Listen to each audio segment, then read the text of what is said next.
कांग्रेस उपाध्यक्ष राहुल गांधी ने यूपीए सरकार के खिलाफ थोड़ी सत्ता विरोधी लहर होने की बात स्वीकार की, जिसने एक या दो गलतियां की हैं।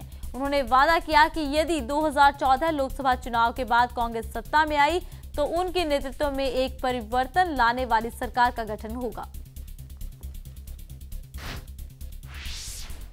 नरेंद्र मोदी ने कहा है कि उन्हें यकीन है कि तृणमूल कांग्रेस प्रमुख ममता बनर्जी हम लोगों के साथ नहीं आएंगी और वो निराश है कि पश्चिम बंगाल में 34 साल तक वाम मोर्चे के शासन से उपजी गड़बड़ी को दूर करने में वो नाकाम रही हैं।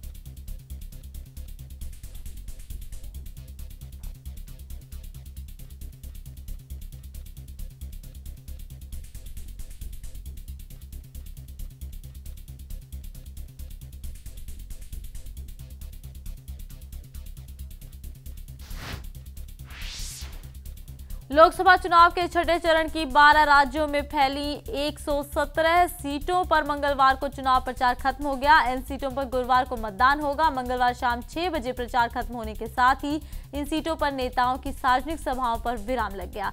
इन सीटों पर केंद्रीय मंत्रियों में सलमान खुर्शीद, मिलिंद देवड़ा, नमो नारायण मीणा, जितेंद्र सिंह और तारिक अनवर, लोकसभा में विपक्ष की नेता सुषमा स्वराज, राकपा नेता छगन भुजबल, सपा प्रमुख मुलायम सिंह यादव, राष्ट्रपति प्रणब मुखर्जी के बेटे अभिजीत, हेमा मालिनी और पूर्व क्रिकेटर मोहम्मद अजहरुद्दीन की किस्मत का फैसला होना है।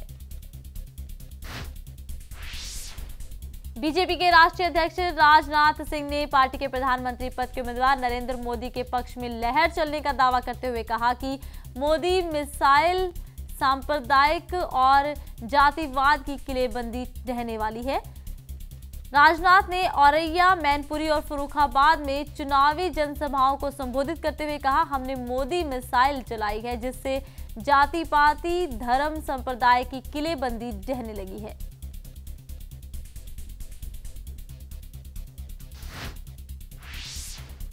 तेलंगाना के लोगों से भावनात्मक रिश्ता जोड़ने का प्रयास करते हुए नरेंद्र मोदी ने कांग्रेस पर अलग राज्य बनाने की प्रक्रिया में तेलुगु अस्मिता की हत्या करने तथा पूर्व प्रधानमंत्री पीवी नरसिम्हा राव की विरासत मिटा देने का आरोप लगाया। सीमांध्र और तेलंगाना में आगामी विधानसभा एवं लोकसभा के लिए भाजपा और तेलुगु देशम पार्टी के बीच गठबंधन होने के बाद मोदी ने पहली बार महबूब नगर में तेदेपा प्रमुख एन चंद्रबाबू नायडू के साथ मंच साझा किया।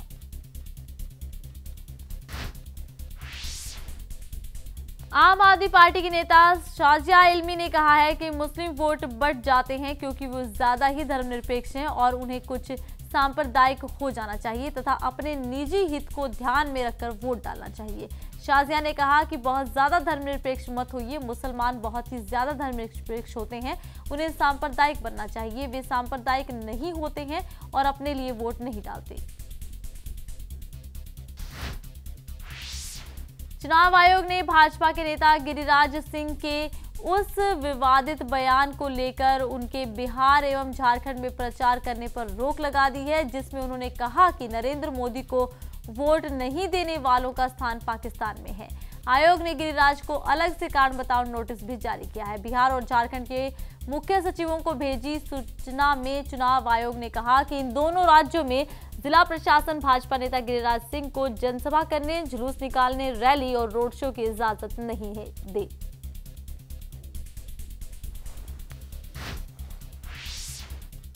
केंद्रीय मंत्रियों में बेनी प्रसाद वर्मा और कपिल सिब्बल के खिलाफ कार्रवाई की मांग करते हुए भाजपा ने चुनाव आयोग से मुलाकात कर कांग्रेस नेताओं द्वारा कथित रूप से चुनावी माहौल बिगाड़ने के उद्देश्य से लगाए गए आरोपों पर उनका ध्यान आकर्षित किया है।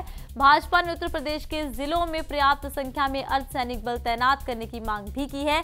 पार्टी को भय है कि कांग्रेस और समाजवादी पार्टी बड़े पैमाने पर गड़बड़ी करेंगी।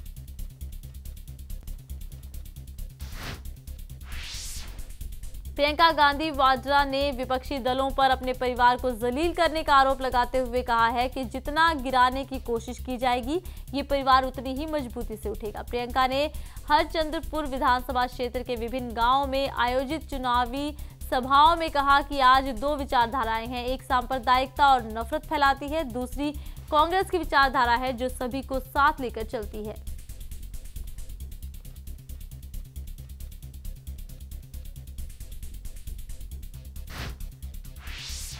बहुजन समाज पार्टी अध्यक्ष मायावती ने भारतीय जनता पार्टी और समाजवादी पार्टी को सांप्रदायिक दंगे कराने में माहिर पार्टियां करार देते हुए कहा कि जातीय हिंसा कराने के मामले में इन दोनों पार्टियों की नीति एक जैसी है। मायावती ने उरई में आयोजित एक चुनावी जनसभा में कहा कि मुजफ्फरनगर दंगा सपा की देन है, गुजरात दंगे भी किसी से छुपे नहीं हैं।